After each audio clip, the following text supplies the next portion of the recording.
Historias e historietas, para rescatar historias olvidadas y no olvidar que somos historia.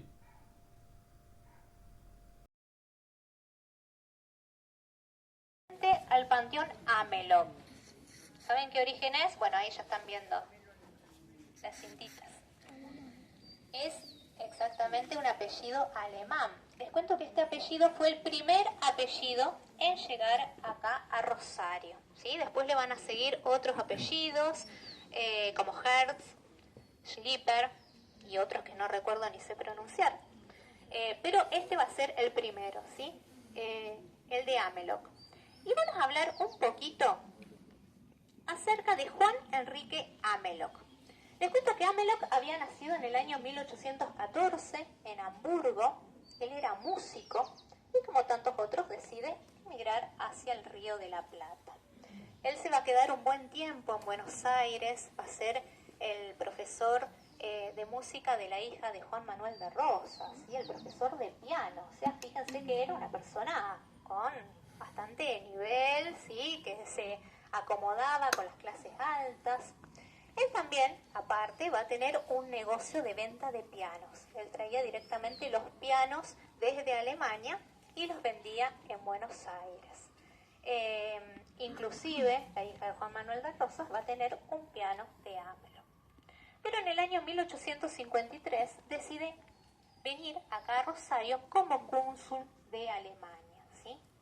Y él va a vivir en una calle muy importante que tenía en ese momento la ciudad de Rosario, porque ya era ciudad, había sido declarada hacía nada más que un año, que es la Bajada Grande. ¿Cuál es la Bajada Grande? ¿Cabral? Exacto, la Bajada Sargento Cabral.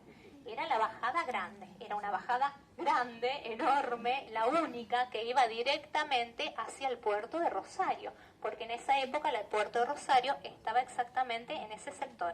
Por eso hoy en día tenemos el ENAPRO, tenemos el edificio que es la ex aduana, bueno, todo estaba relacionado. Entonces, Amelot va a tener una casa de venta de artículos musicales ahí en la Bajada Grande.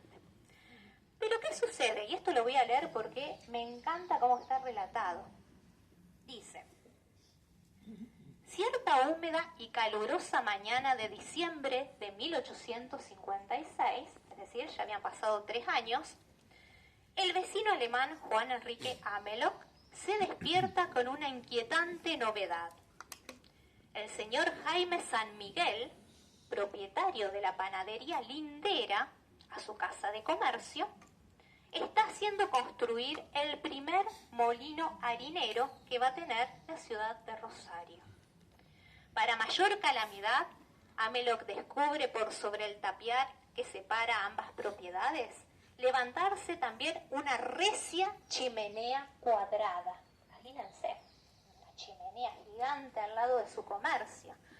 La chimenea atrae la mirada de otros vecinos de la bajada. O sea, era una vergüenza. Imagínense que Amelot era un hombre culto, relacionado con las artes, tenía este negocio de pianos, todo muy fino, y de pronto al lado tiene un molino harinero, una chimenea,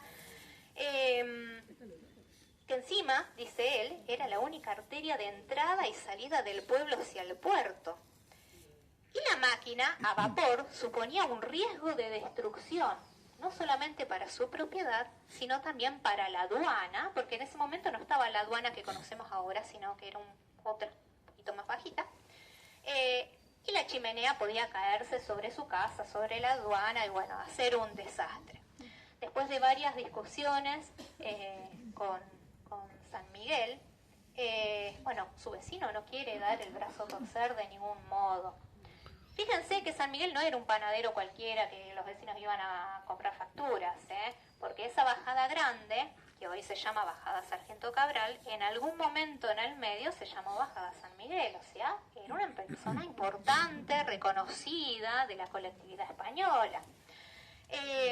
Bueno, ¿qué hace Amelot? Empieza a hablar con el jefe político de la ciudad, es decir, con el intendente, lo que sería hoy el intendente. Escribe un memorándum diciendo todas las calamidades que puede llegar a pasar, pero bueno, finalmente el juez no da lugar a la demanda, ¿sí? Y la chimenea funciona, lo mismo que el molino harinero.